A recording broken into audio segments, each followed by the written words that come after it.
So today I was just kind of wanting to get out in the woods because it's been, well, it's only been about a week right now. It's been a while since I've been on a lengthy hike. But I just wanted to get in the woods and maybe shoot a video on some of my hammock and setup, because I've never really captured that very well. So I'm just at my own property here. Got a trail that I made. I did kind of blaze it because it gets pretty thick. About 1.5 miles long, I think, at the moment. I'd like to add it longer. I blazed it with some red. That's what I had. It's what I had at the time. It's a decent trail. Probably need to do some more maintenance on it. I'll have to get my trail maintenance guy a call. He's hard to get a hold of sometimes. But I'll get up here a little ways and I'll set up and shoot a video on my hammock setup.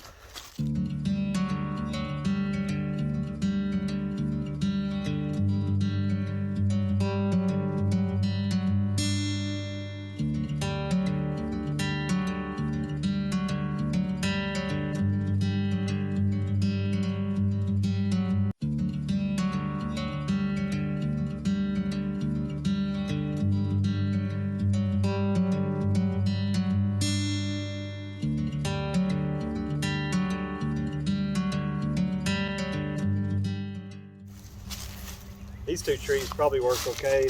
They're about 14 or 15 feet apart, so it's somewhat clear here on the bottom. So I think we'll go ahead and set up right here.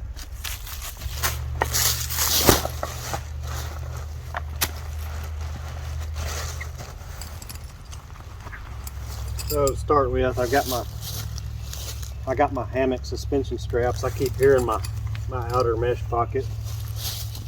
Kangaroo pouch.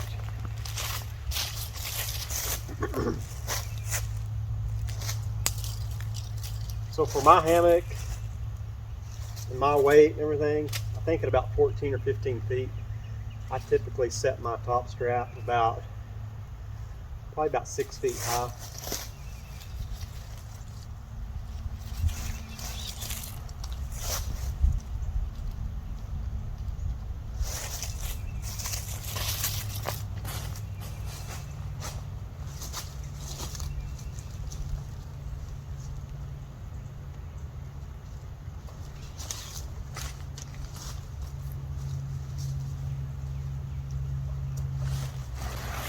For a hammock, I'm using it's a Ridge 360, so it's got a double-ended stuff sack, which is really nice.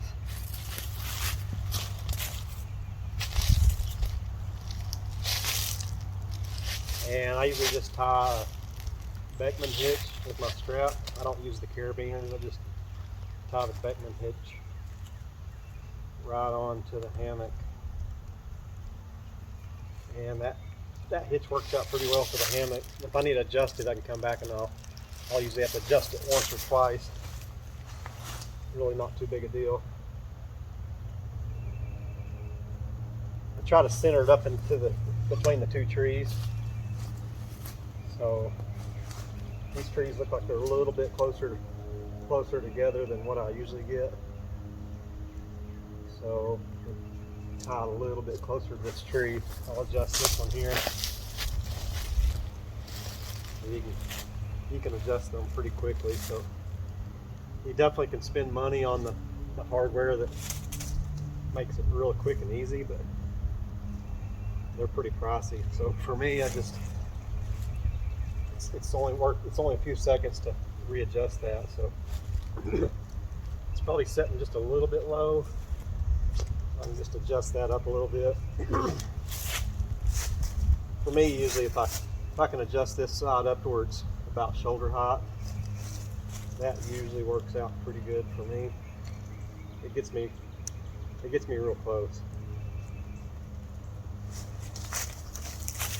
Ultimately, you can set down in it and determine if it's the right height or not. That feels pretty good on the leg height. It's just kind of like like a normal setting height on a chair. So lounging around at camp, I can get in and out of it real easy. Also use it as a chair as I'm eating and just hanging out at camp. Now to see if I've got my angles right, I can look at my ridge line, and right now I can tell it's way too loose.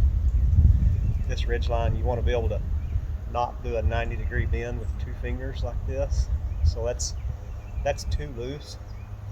So usually what that means is I need to lower my strap angles a little bit. So I'll probably have to lower my straps a little and then tighten them out just a tiny bit. So the height is good.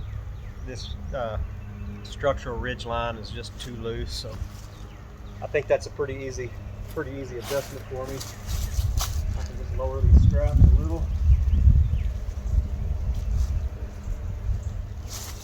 A lot of that's because these trees are a little bit closer. Usually I'll stick to about 15 feet or so. These are probably more like 14. And they say the rule of thumb is you can use your finger like this. When you have this pointer finger parallel or level with the ground, from your finger to your thumb tip, that's about the right angle that you want to have right here. So you can see that's a little bit steep right there. So I need to bring that up. So I already know I need to bring this up since I lowered my straps. So I can just adjust this upward a little ways. Going about shoulder height right there. And that's just for me. Everyone's a little different.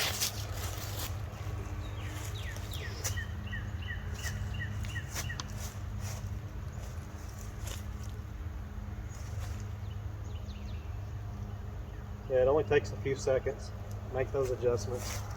It's close to shoulder height.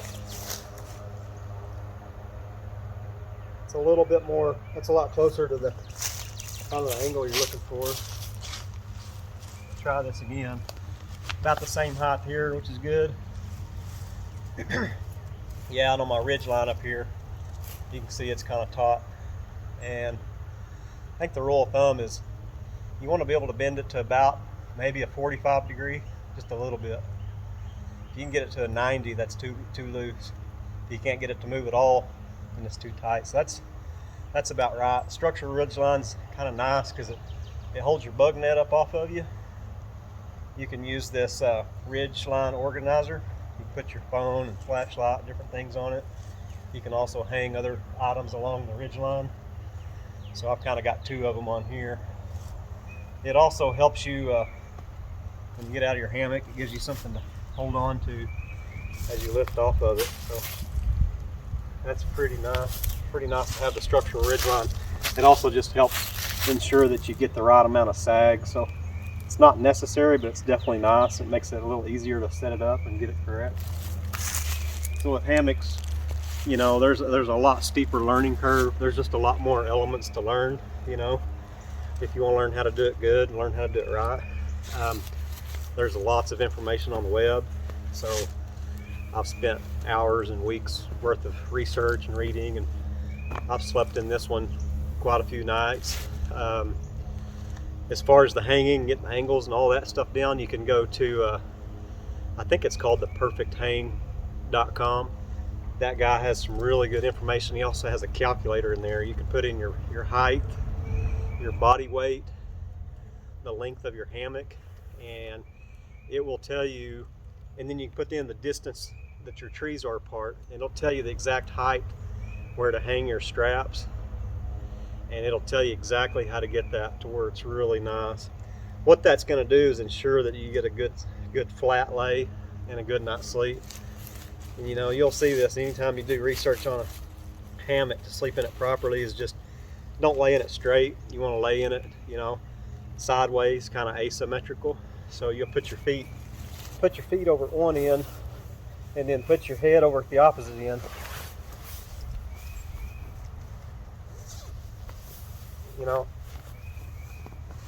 like so.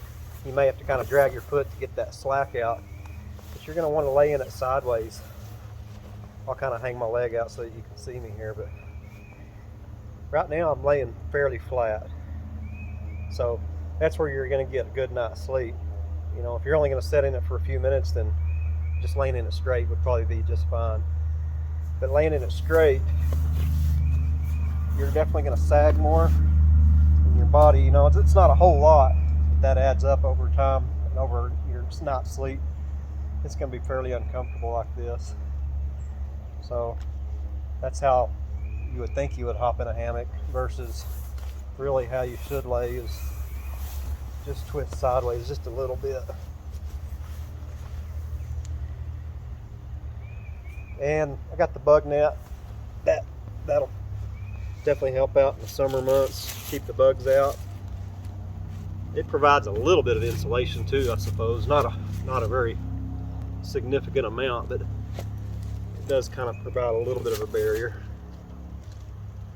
And then also I've got an under quilt. If you're sleeping and if it's below 60 degrees, you're probably going to want to have an under quilt or something, because even with your sleeping bag in here, when you're laying down in your sleeping bag, you know, you're just going to compress the bottom side of that sleeping bag, and it takes all the insulative properties out of that. And in a hammock, you have the airflow coming under it, so you have, you know, you got air, which gives convection, and then you got conduction as well, just from the bottom of the hammock. With those two combined in a hammock, you're going to sleep really cold. You know, you'll be real comfortable for the first 30 minutes or so, or an hour, but by morning time, you're going to be pretty cold. You're going to be miserable. So what I've got an under quilt here. It's probably what I'd consider more of a budget option. This one's a Wise Owl. They're still pretty pricey, but I mean, you could literally spend $200 or $300 on these, like very, very quick. So I think this one's under $100. So that's why I say it's a little more budget friendly. They're pretty easy to set up too. My hammock has some little plastic hooks on them over here, so I just hook my little shock cords of my under quilt onto that, and then these shock cords have a little adjuster right here. We'll adjust that after we get it hung on there. But they're pretty quick and easy to put on. It doesn't take long. This under quilt's pretty light. It's maybe about a pound, and it's pretty compressible too, because it's like a down, basically like a down or a synthetic blend with down material, which makes it pretty light. Now you want this to be kind of snug up here but not tight, so you don't want to have a draft come in. So you want this to be closed just enough to where that's up against there on both ends. And in the middle you want to have it pretty loose, at least for now. I've got it really loose because when I lay down in it, I don't want to compress this material underneath. I want to keep it loose, but keep the gap here kind of closed up. So you can kind of play with this or have somebody look at it while you get in it. But mine, I'm probably not using this the way they intended, but what I do is just over both sides of my hammock, I just grab this shock cord that's on the under quilt. It's got one on both sides. I usually just reach that over, and I put a knitting hook on this other side, and I just put the knitting hook on there. And again, it has the little adjusters, so I can adjust this tension here, so that if it's too tight, I can loosen that. So like right now, it's not too tight. It's still kind of loose on the bottom, so I don't want that to be compressed, but I want this to be up so it captures my shoulders, and then I don't have a big air gap for cold air getting in right here. So that feels pretty good. I'm laying straight at the moment, but I can turn sideways and get adjusted, and I'm still pretty good. So you can see over here, this is still just above my shoulder, and this is above my hammock, it's above my feet. So it's still pretty good. Getting in and out of the hammocks not too big a deal either. I can just unhook my mitten clips and I'm out. You know, getting in, a little bit of practice over time, you get used to getting in. And when I say that, it's really not getting in the hammock alone. It's really getting in with your sleeping bag. So that can be kind of a chore at first. Once you kind of have done it a few times, you get a little better at it. It gets easier.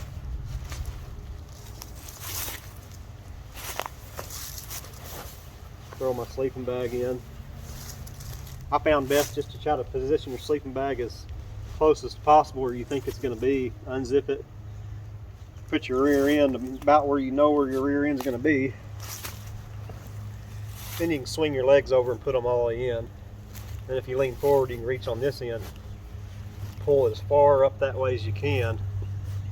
That'll ensure that when you lay down, you're not struggling to find that sleeping bag. I kind of had issues the first few times I slept like that because I could not get my sleeping bag pulled up over my shoulders where I could wrap it around me. So just a little bit of practice there is really good. You probably want to do that before you go out on a multi-day hike. That way you can work out of the kinks and have a little bit of practice on that before you go. And then the last piece I've got here is I do have a hammock tarp. So I'll show you that hammock tarp. So for my hammock tarp, I've got one that I just bought from a guy on Marketplace. He builds these custom ones for hammocks. I've used it 2 or 3 times and it seems to work pretty well, pretty good. So I've already got all the cordage and everything it needs tied onto this, so it's ready to hang. Makes it a little quicker. This side I've just got a fixed loop, so I just picked a stick off the ground. I usually use a toggle for this on one end.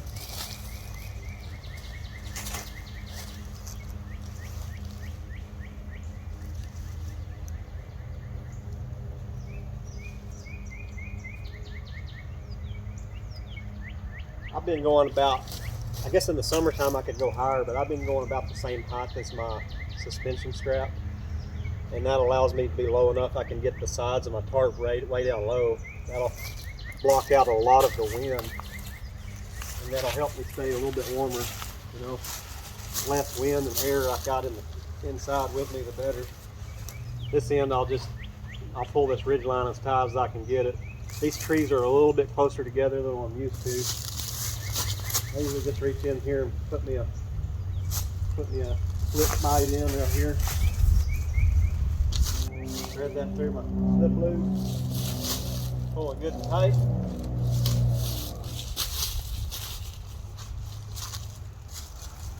And I'll just tie it off here.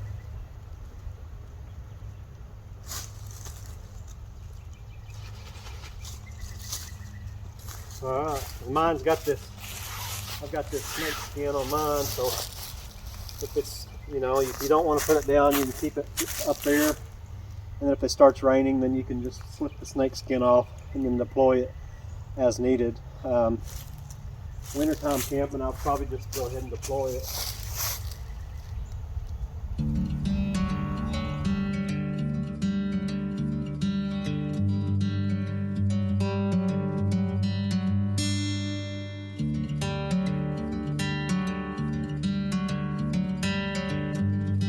So right now I'm just staking it more or less all the way down to the ground like I would do.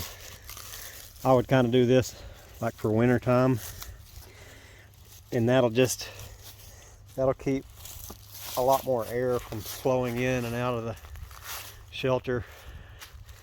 It's got some ventilation, and there's not as much room when you deploy it like this, but it's definitely going to shed water really well. It'll block wind out really well. On this one, it's got these kind of door flaps, so I can take this, and I got a small lightweight line on each one of those. I can crisscross those and put it over to the other side to have a full set of closed doors, and that'll give me just even more layer of protection from the wind. But in the in the cooler, if it's a little bit cooler out though, you could pull that out and you could deploy those out a little bit further away, and you'd have a little bit more room in there, and it'd be maybe even a little cooler. So I'll go ahead and lift those up just a little. I've got more line on here so I could let them out even further if I wanted to.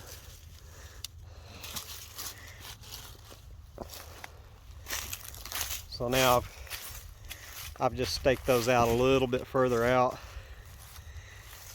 and that'll be even a little bit cooler, you know. And I could pull this back, strap it, or I could strap it all the way out. So I kind of got options. That actually gives you even more room. So now here I've went even another level and used my trekking poles to raise those sides up even higher to put it up in porch mode. So that still gives you full coverage. Even if it was raining, you could have it opened up to where you could see out, and you could enjoy your camp from inside, and you could still have protection. You could certainly do this during the day, and then when you got ready to go to sleep at night, you could anchor that back down to the ground. So that kind of just gives you some versatility and some options. So it's another nice use of trek poles. So I've still got the flaps loose right now, so, but you know, you could quickly tie those down. It wouldn't take very long to tie those out and have your camp ready to go. So you can deploy this whole setup really quick and it can be very comfortable. You get it all adjusted the way you like.